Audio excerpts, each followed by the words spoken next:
Most new writers hope their book takes flight, but in the case of Jillian Graves, her debut novel actually sprouted wings.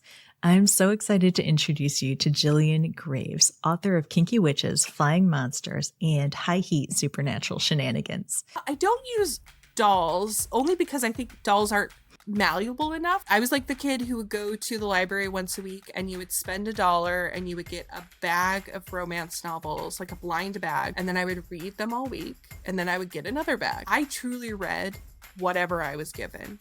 Like I can look back now and think, oh my God, I've read so many baseball romances for how much I do not care for baseball. You put up with the guy and he made a mistake, so you keep everything and you take more. I love deleting things.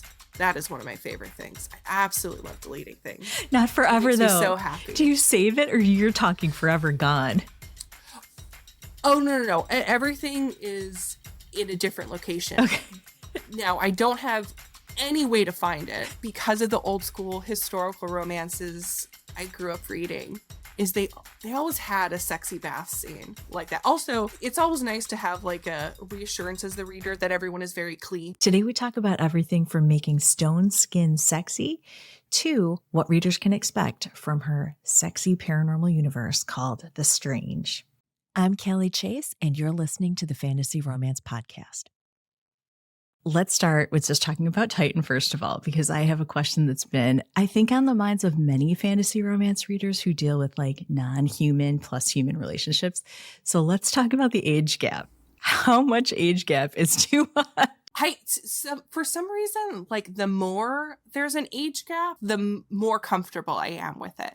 So like the more realistic the age gap, the more my mind like starts to like ask really practical questions about like, okay, you have like a 18-year-old girl and like a 45-year-old man. And I'm like, okay, well, they're in very different stages in their life. And I get into the very practical concerns. But when you have, I don't know, like a 500-year age gap, or I think between Titan and Juliana, it's like 670-year age gap, something like that. That's now so beyond an age gap that there is no wrong. Did you do research on gargoyles? Okay, so they're immortal. What are some like touch points about them we should know? Well, so I did do a lot of research in the sense that I was just trying to find what is common lore with gargoyles. And one of the really great things about it and what I really enjoy writing is there isn't that much common lore. Gargoyles are technically the water spouts. They're not actually the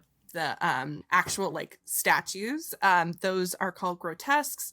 So we're already like ignoring the name. Yes. So the common themes in anything that I read is that obviously they're protecting the location that they're at.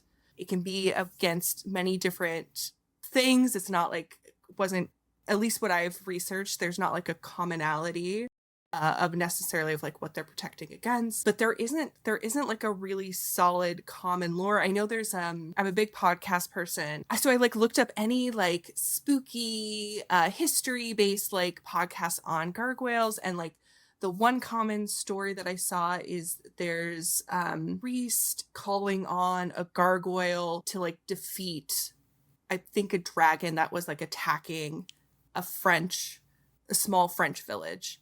And that is like the one common story that I saw multiple places, and I'm sure I am telling it incorrectly because it was a while ago that I did do this research. But I that's actually what I really enjoy about gargoyles, is that it doesn't have as solid or as like expansive lore as like vampires or werewolves or something else like that, where you might feel the need to stick to like one set of rules or have to explain your set of rules. So with gargoyles, I felt like very comfortable picking and choosing what I wanted and then adding in more information. And a lot of it has to do with going back to just like, if you are a stone statue, you would exist until someone destroyed you. So inherently they are immortal, but they're not, I'm losing the word right like now. Invincible. They're not unkillable. Yeah, they're not invincible. Yeah, they're not invincible. Yeah. They're immortal, not invincible. A long roundabout way to get to that. No, I love it though, because that's one thing when you're writing vampires, which you've also done and done so beautifully. Like, are gargoyles harder in that respect? Because there's lore that you either have to re explain or reinvent so that yours are more original than maybe all the other vampires out there. In that sense, maybe are gargoyles, or were they, because you're still writing about them. Is it easier, would you say, or is there more pressure to figure all this stuff out? There feels like more pressure to explain it to the audience in a way that you can't shorthand it. Whereas, like with Blood Moon, and I'm doing a very classic vampire in Blood Moon, I can sort of shorthand what his powers are and what his limitations are, and the audience is most likely already on board. They, once I've established what type of vampire it is, they're like, okay, I know the basic rules, and unless she explains something different to me, I'm good to go. Whereas with gargoyles, because they don't have as much established, and truly, like, most readers who have messaged me about Titan, their lore of gargoyles is the Gargoyles TV show. So which is its own, made up thing that doesn't necessarily tie into any historical, like too much into historical ideas of gargoyles. So it's mostly, I think the work I have to put in is more into how do I explain it to an audience that isn't info dumpy, that's still entertaining, and it makes sense, and you go along with it. And can we add that is sexy? Because that's kind of that's very important. Very important. Like, you think about a gargoyle and you're like, okay, all the practical questions, like what happens to the wings? Like, is that why we see so many of the scenes with like Juliana and Titan in his gargoyle sense where he's like sitting up? Like, can he lay down in a bed with the wings? Like, all of those issues. Did you have, like, I know some writers when they're writing romance, they have like dolls and they're like trying to figure out like, okay, is this possible? I don't use dolls only because I think dolls aren't malleable enough. I mean, maybe particular types of dolls, but I've definitely seen like the authors who use Barbie dolls and like put them in positions, and I was like, well, they're not bendable enough. But I think what helped is thinking about the material, for lack of a better word, of like, what are gargoyles made out of when they're stone, in which case they are stone, and then when they come to life and they're sort of out of their protector role, then their skin is leathery and much more bat-like, in which case, you can fold in your wings and you can lay back if you want. But I imagine gargoyles are side sleepers. They spend all night, protecting their fortress, or in my case with Titan, it's depending on what job they're working. So they don't actually have to sleep. You have to rest, but they don't have like a designated, like, we have to sleep from this time to this time. It makes it a little easier to not have to worry about what position he's in if he doesn't actually have to sleep all that much. So yeah. Exactly. But if he's a side sleeper, he's probably an incredible big spoon, like literally the best big spoon ever. Yeah. Oh, genuinely. I think that's like maybe why it didn't concern me all that much, is I was just like, oh, they're just always spooning, and it makes it much easier. It's perfect. Well, that's one thing though that I really enjoyed about Titan, is because, one of the things that I think readers of fantasy romance love is being really immersed in this lore, in the world. But with Titan, it's so well balanced, where you'll have a beautiful line where you talk about, especially when you talked about how Titan smelled, I was like, I can smell it. It's so like that moment was so beautiful. And it doesn't feel, it's not absurd. It's not off-putting. It's actually really beautiful and sensual. And so I loved it. So drawing on that though, for your imagination, and no spoilers here, like you don't have to answer this if it's too spoilery, but when the gargoyles were created by the Coven, is it your vision that like each of them are different, their stone is different, their composition? So like with every book in the series, would we expect the gargoyles to be different, or very much like brothers? They're certainly brothers, but they are, one of the things I really enjoyed about writing gargoyles is in the same way gargoyles in real life, like the actual, or grotesques in real life, like they all have different attributes. So even though they're made from mostly the same stone, I'm trying not to give away too much because there is some stone stuff later. that becomes important. So they all have different tails. They all have different, and of course other parts correspond to the tails. So those are different too. You know, some have horns, some don't. Some have hair, some don't. So the sort of very like specific physical attributes are completely different between each gargoyle. And part of that had to do from the very selfish desire to be able to write different intimate scenes differently based on the character. And because they have different equipment they're working with. So each gargoyle has different equipment and they get to use it in different ways. And I like to think that I tied it into their personality and how they would choose to use those attributes. But honestly, one of the big inspirations for the gargoyles in their personalities, in what their kinks are, is kind of boiling down like what a gargoyle is in an architectural sense of like where they are, they're grouped together. So that means they're sort of family based. They're protecting a location. So they're going to be incredibly loyal, incredibly protective, territorial. And so with a lack of like a whole bunch of folklore and lore in general around gargoyles, I just sort of went to the architectural like aspect of them and how that would translate into personalities. So yeah, so they're different, but they have a lot of commonality. And so is that how, say for example, specifically with Titan, and I don't think this is a spoiler because the title gives it all away, like the daddy dynamic, was that sort of born from having this idea of, so I guess that's my question, which came first, sort of Titan and his personality as a gargoyle, or were you already thinking about certain themes and what the best type of character would be to pair with those themes? A little bit of both. I definitely knew I wanted to write kink and power dynamics because I just enjoy that. And it was very easy. Like once you start breaking down what does it mean to be a creature whose entire purpose was created to protect a location, like to break those down into what kinks and what power dynamics make sense. With Titan, we have a daddy dom that makes sense. He is sort of the head of his brotherhood, and so he's naturally in that kind of protector, paternal position. We have Rook coming up, where it's a primal kink, which again, to me, if you are being super territorial and protective of a location, that easily translates to that. We have a submissive gargoyle coming up, which also to me makes sense. As like if you are a creature who's literally been tasked with a job and you take a lot of pride in being, in fulfilling the role you've been given, like that makes sense to me. So it was, I don't remember which one came first, but they feel like they came very like intertwined. Yeah. And so who came first when you were writing specifically Titan? Then would you say Titan or Juliana? Juliana, absolutely. Because really? I liked the idea, because I don't want to say it's a pet peeve, because it is something that I've enjoyed many books that have this in it.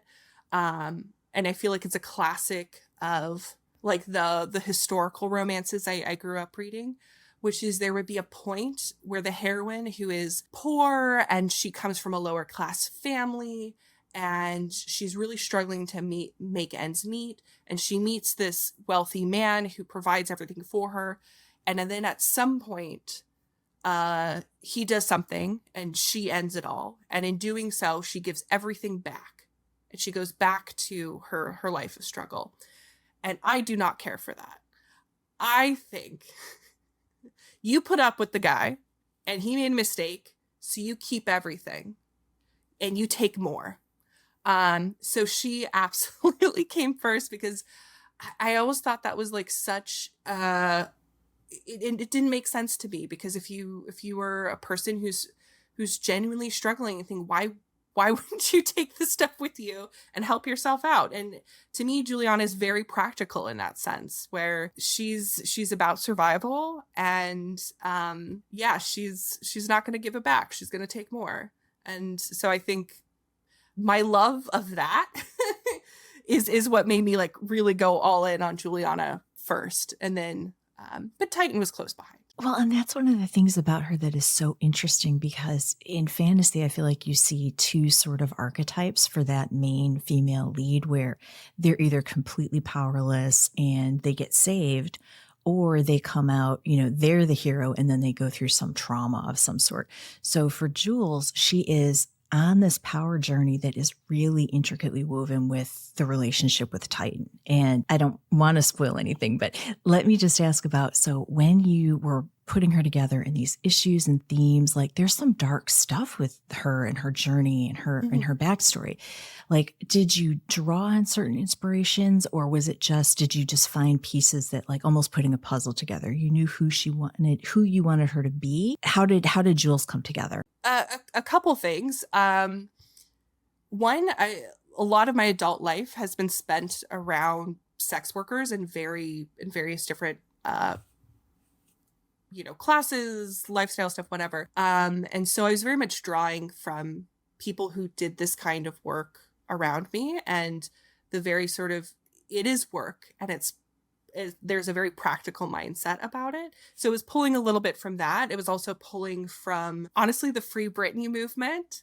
At the time that's Britney was going through her, like, the dealing with her conservatorship and getting out from under her conservatorship. And so, like, kind of the combination of what does it mean when you are a child actor who grows up and has been completely responsible, and then, as happens unfortunately so often, all that money has been spent and taken away from the actual person who earned it by the time they turn 18. And so it was kind of a combination of what I was seeing in relationship to Britney, but also so many kind of maligned women throughout like pop culture. And then also the people who I've learned from and taken classes with, and friends who have that kind of lifestyle and do that kind of work. Well, and you write so much about, kink positivity, sex positivity in your writing. Is that something that I assume that you have been reading romance for a long time, but maybe we should talk about that journey a little bit. Like, did you ever decide, like, sit down and say, like, this is the kind of story I want to tell because this is what I've read, and this is, like, how did you decide what area of romance you wanted to write? So I've been reading romance since I was 12, and I was like the kid who would go to the library once a week, and you would spend $1 and you would get a bag of romance novels, like a blind bag, from the library bookstore, and then I would read them all week, and then I would get another bag. And so I truly read whatever I was given. Like, I can look back now and think, oh my God, I've read so many baseball romances for how much I do not care for baseball. But it was what was in the bag, and so I was going to read it. But then when I started to get a taste of, like, what did I actually like, I read a lot of historical romances. I definitely grew up with like the classic, like 80s, 70s, 80s, 90s, like bodice ripper romances. And I loved how over the top they were, and how, like, sweeping they were, and they were historical, but they also felt like fantasy too. And so that, like, very much led me into reading paranormal, because it gave me the same feeling as this whole world. Even if it's a contemporary world that has paranormal elements in it, it's still like a whole new world, and these big emotions, big actions. Like, no one's doing anything halfway. It's all to the extreme. And so it was kind of like, the more that I think about it, was kind of a pretty natural transition from those old school historicals into paranormals, which, when I was reading them, that's like early 2000s are when paranormals got really popular. And so I think it just kind of naturally, I went into it, and very happy to find it and stuck around. I definitely, like, would occasionally take little vacations into other subgenres, and I still do, but I always come back to paranormal. And maybe we should line up the timeline then. So at what point did gargoyles and romance converge in your life? Like, have you always been interested in gargoyles? Like, or was this an adulthood discovery? It was, for how much it now makes perfect sense to me. It was very recently.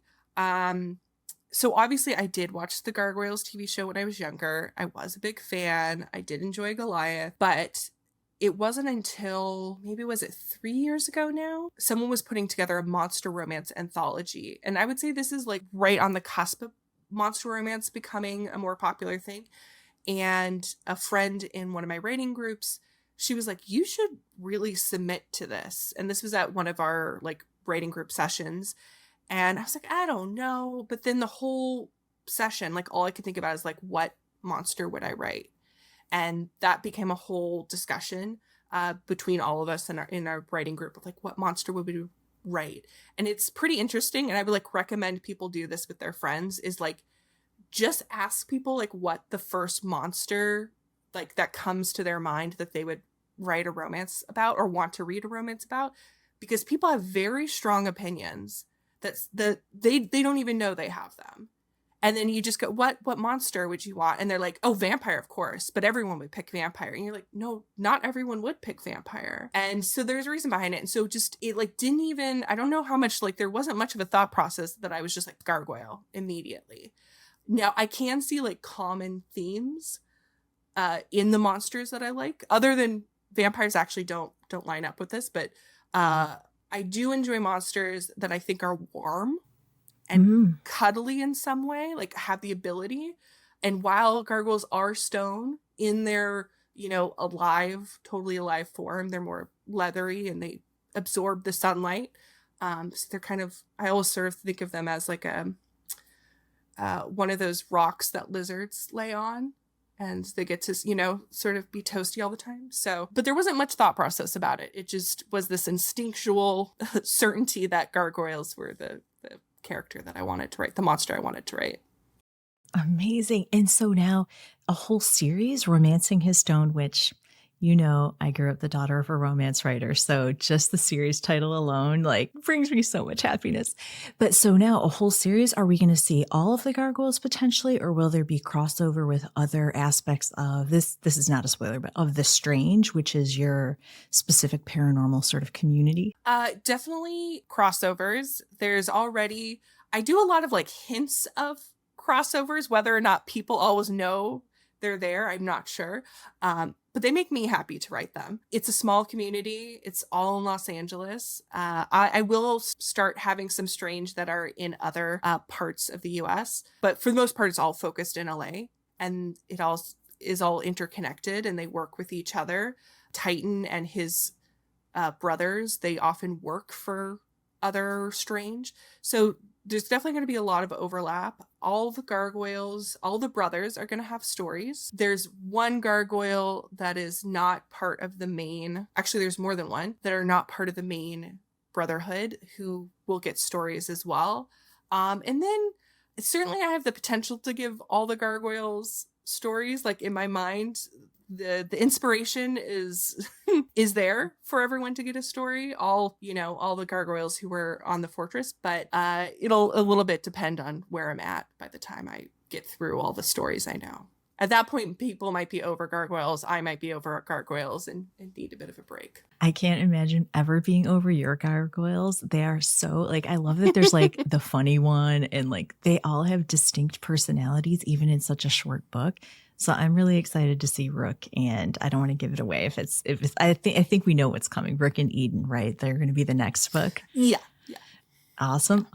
And do you think Juliana, for example, would have any advice for Eden about actually dating a gargoyle? Because Eden's close to them, but not in the same way. Yes, I feel like Juliana is not. She's for the girls. She is going to give her all the information, any questions Eden wants answered in as graphic a detail. She is very comfortable giving that advice. Definitely wardrobe help, fashion help. She's there for it. The fun thing about Juliana and Jules is, because she's a sugar baby, because she's also an actress, she's very observant. And so she already knows what's going on. She already sees what's happening. And I think she would be very happy to help Eden along in that journey. Now, this might be really overly technical, but is the Brotherhood, are they all like male gargoyles, or could there be a female? Could there be a non sort of humanoid, like where it's just a bat or a lion or something? Is there any limitation on the gargoyles in your universe? Truly, the only gargoyles that have life to them, that aren't an actual architectural carved creation, are the ones created by the Coven. So there's only been 20 in existence. And while we meet very few of them, especially in Titan, and we'll meet some more of them later on. The ones we will meet so far are all male identifying, but that is not necessarily all of them. And that's a little bit where we'll see how far I get in the stories, because I have ideas for other stories with different gargoyles. I think you said in one of your bios somewhere that you live with cats and like you're ginger human. So will there be a ginger gargoyle? I will say this is like the problem I've run across that I didn't really think through, is they're essentially all, well, okay. So in their gargoyle form, they're all different shades of grays and blacks and whites, because they're stone. But then some gargoyles have glamour rings that have been given to them by the Coven, and that allows them to present as human when need be. They don't love doing it, because I don't love doing it. I like to keep them as gargoyles, but they do have the ability, so they can blend in when they need to. So we do have one of the gargoyles who is ginger in his human form. But that is as much like color variety as we're gonna get, because as gargoyles they're all gray. All right, can we talk just a little bit about like Jules versus, because we haven't talked too much about Blood Moon, which is out there too, and that's amazing. No gargoyles, really. It's vampire and witch. So Hazel, can you tell us a little bit about Hazel? Maybe even just compare her to Jules, because I see them as having a lot in common. Like they're kind of cut from the same cloth, so to speak. Yeah, definitely.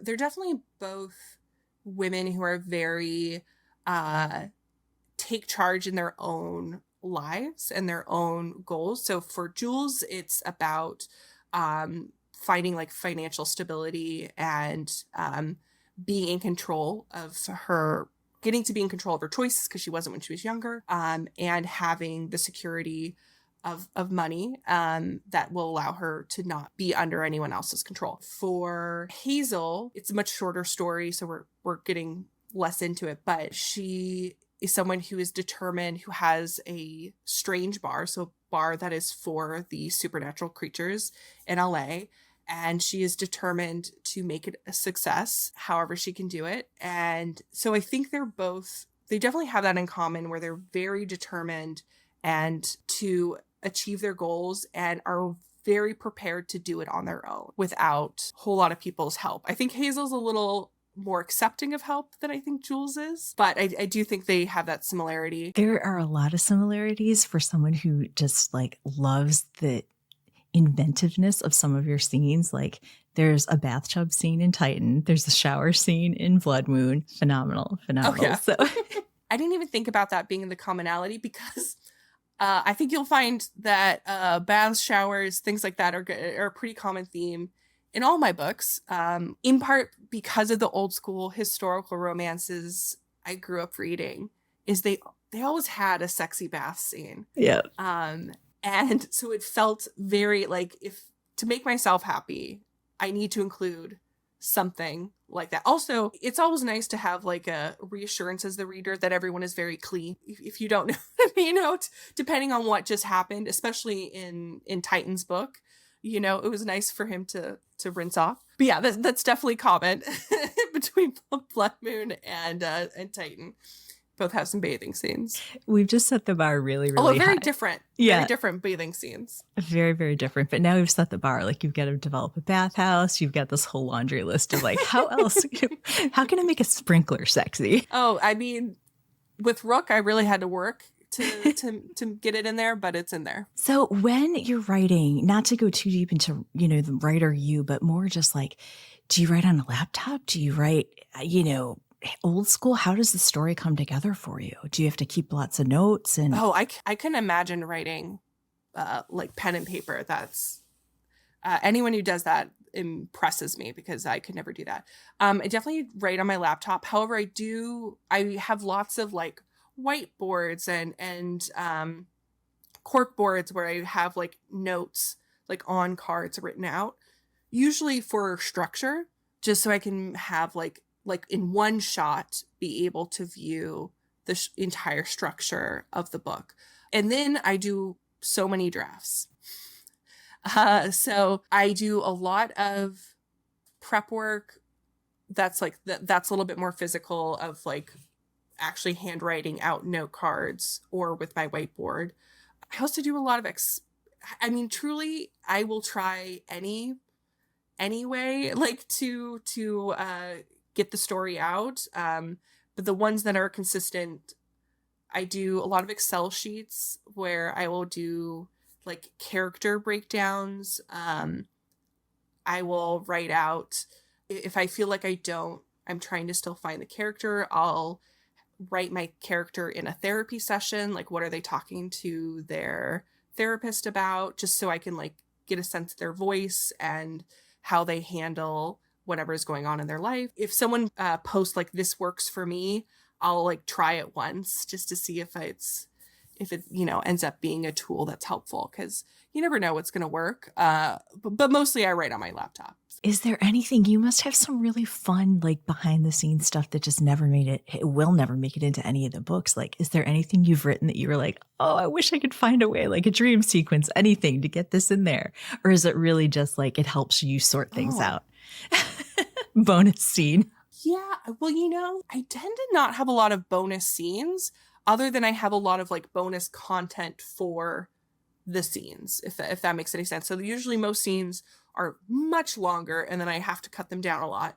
But I think the most, like the only time that I'm like sort of disappointed is when I have to change the POV, because I might write an entire chapter in one character's voice, and I'll really like that, and I'll really like what we're getting from it. But for the story overall, it doesn't work, and it needs to be in the other character's POV. So I think the thing that I feel like a little sad about is that there's scenes where I really want to give the other character's POV. Which is why I like understand when authors will put out a whole book that's in a different character's POV. I go, okay, I get it. I don't think I could do it, because once I'm done with the project, like, I don't want to go back to it. I do understand it because I have so many chapters that are written in the different characters' POV that that have like just kind of cute or interesting little tidbits about that character that I wish I could put out there. But I'm like, well, yeah, but everything else about this chapter is wrong, so it's got to be in the other person's POV. Do you have a favorite part of the writing process? Like, it could even be like when the writing is done and you get to come up with the cover art. Like, do you love like character creation? What's your favorite part? I actually really like editing, which I know most people don't like, but I think because I write so much ahead of time that I'm really finding the story when I edit it down. And so that's where I feel like it all comes together. So in the lead up to it, when I'm writing tons and tons of words and lots of drafts, it can feel a little all over the place. And when I get to go back, and I would say maybe not the first edit, maybe the second edit when it's a little farther along, then it's really finding what the story is and who the characters are. And I think at that point, it's like, it's far enough along in the process that I know the characters' voices really well. And it's really obvious when it's, okay, they would say that, they wouldn't say that. It becomes much easier to cut things out. I love deleting things. That is one of my favorite things. I absolutely love deleting things. Not forever, though. Me so happy. Do you save it, or you're talking forever gone? Oh, no. Everything is in a different location. Okay. Now, I don't have any way to find it. Of course. I have nothing that would let me know that's where it is. But if I really wanted it, it is somewhere, and I could spend hours and hours, days and days trying to find it. But oh no, I love deleting stuff. That is my favorite. It goes to the relic room. It's in another realm. It's somewhere. You just exactly. You just don't know where. Its own pocket dimension. I don't. I don't think about it. What about your side characters? Like, I loved Sophia, Jules' roommate. Do you create like a family tree or a character Bible where you think, oh, I could bring her back, I could bring her back? Or is it more like she worked in the moment, love the name? Do you have like a plan for everybody and everything in the world? With Sophia, she was like really clear to me from the beginning. One, because I wanted to make sure I was showing Jules doing sex work and I was showing her kind of at a low point.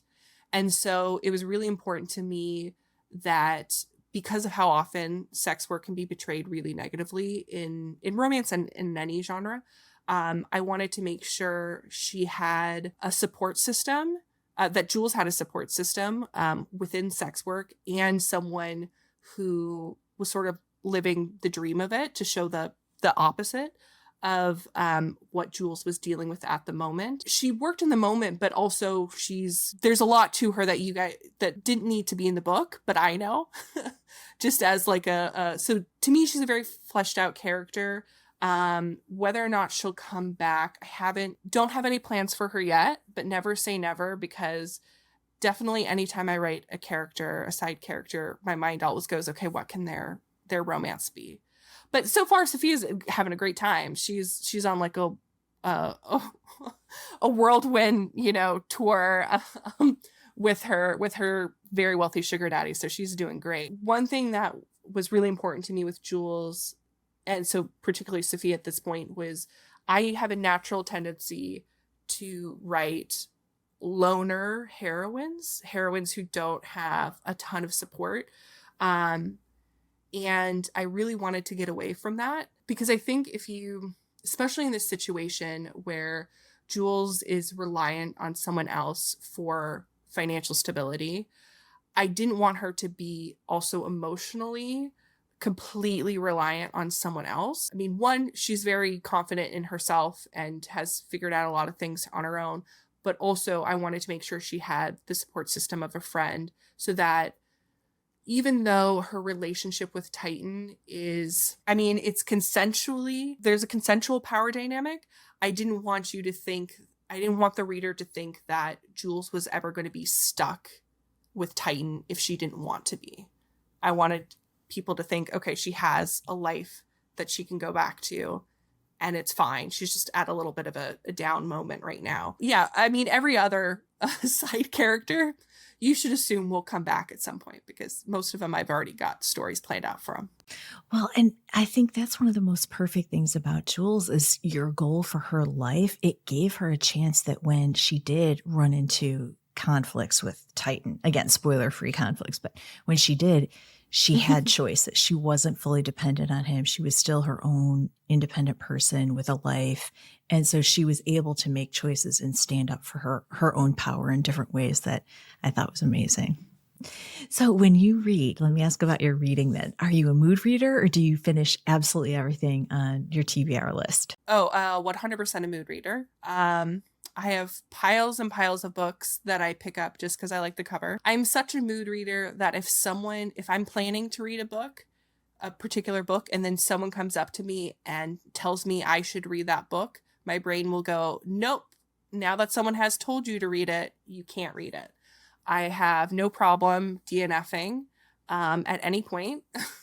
I have a lot of books that are like half read. I'm a big audiobook reader, and with audiobooks, I'm more likely to finish it, just because I think that, one, I love voice actors and I love listening to books, but also I'm more likely to be able to like do something while I'm reading. And so I'm able to get through books that maybe if I was like sitting down to read them, I'd have to like take a break from or come back to later, or maybe DNF even. But 100% a mood reader to a degree that I do not like. I wish I wasn't this way. I wish I could stick to a TBR. So do you have any like hobbies or activities or even just things you like to do when you're listening to an audiobook, or is it just in the background of your life when you're driving, working, whatever? Usually driving or cleaning. Just driving because I live in LA, and so there's a lot of driving. And then cleaning because I don't like to clean. So it just makes it all much more enjoyable if I get to sort of say, well, okay, yes, I have to clean, but I get to listen to a book. So the cleaning will be worth it because I get to listen. I mean, I should do more. I love crafting, so I should do more listening to audiobooks while crafting. So maybe I'll try to work that in more. Can you listen to things while you write, or are you just completely silent? Oh God, no. I need like silence. I can have like, I write sometimes at the library, so there can be like little murmur whispering, but that is probably at absolute most. Occasionally people will decide to have conversations in the library, and that throws me off completely. Can't do it. So no, absolute silence. The only time I ever listen to anything is if I'm writing a sex scene. Sometimes I'll listen to a song ahead of time that has the flow of the scene that I want and the emotion of the scene that I want. And I'll come back to it while I'm writing just to make sure that I'm like staying in that flow. But even that, when I'm actually physically writing, I'm not going to listen to it. I just sort of have it play it, intersperse it in the writing. Yeah. I need to have like noise canceling headphones on, just because even just like being aware that my dog is begging for attention is distracting. You know what I mean? Like gets you right out of the moment. Yeah. Does that happen with your cats? Is that why you have to write at the library sometimes? Is it just...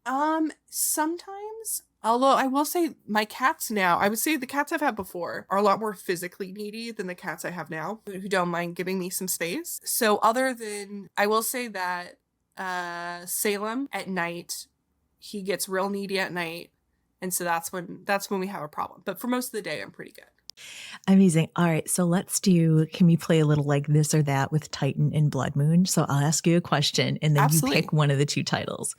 Okay, so if I'm reading just purely for steam, purely spice, which one?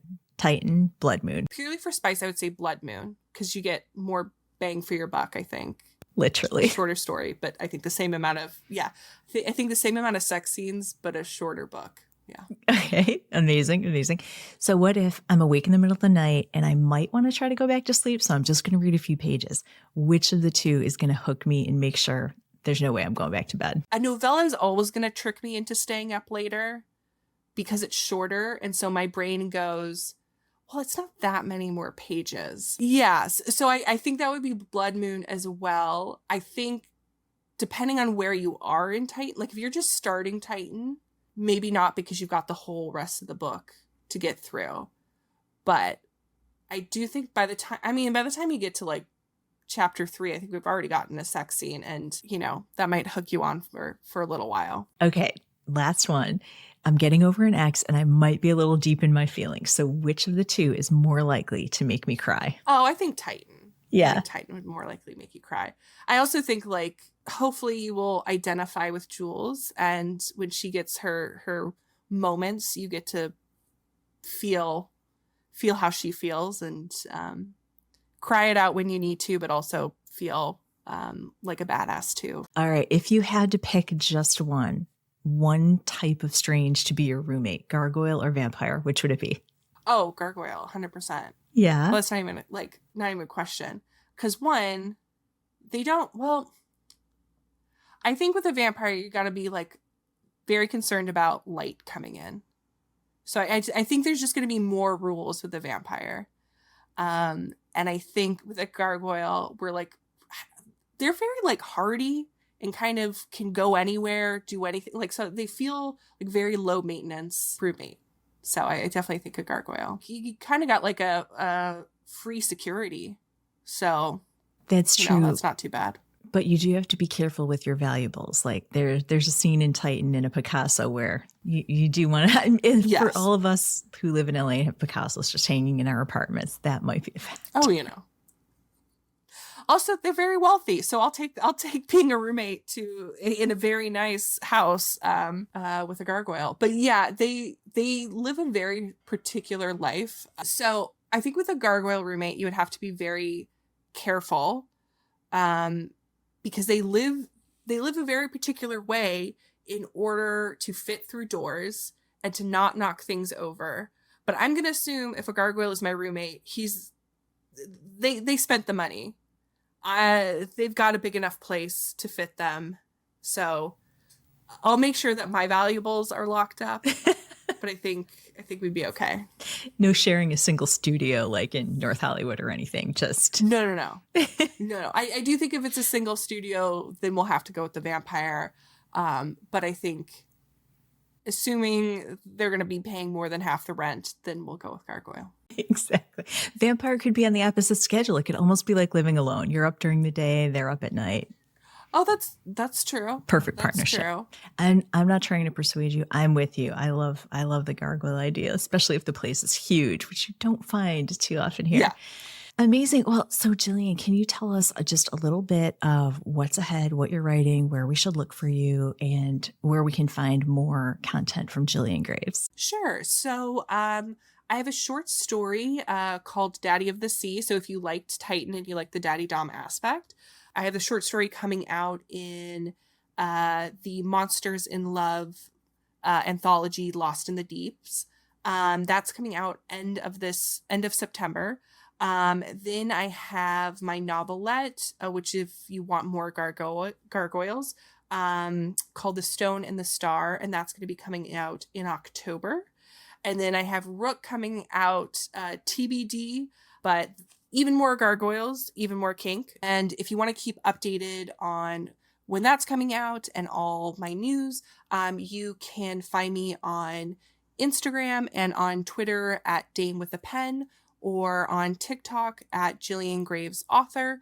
All those places have a link to my newsletter, where I send out very occasional but very fun newsletters that'll keep you up to date on everything that's happening. And I just started a new monthly monster astrology newsletter. So if you want to get your monster horoscope, you should definitely sign up.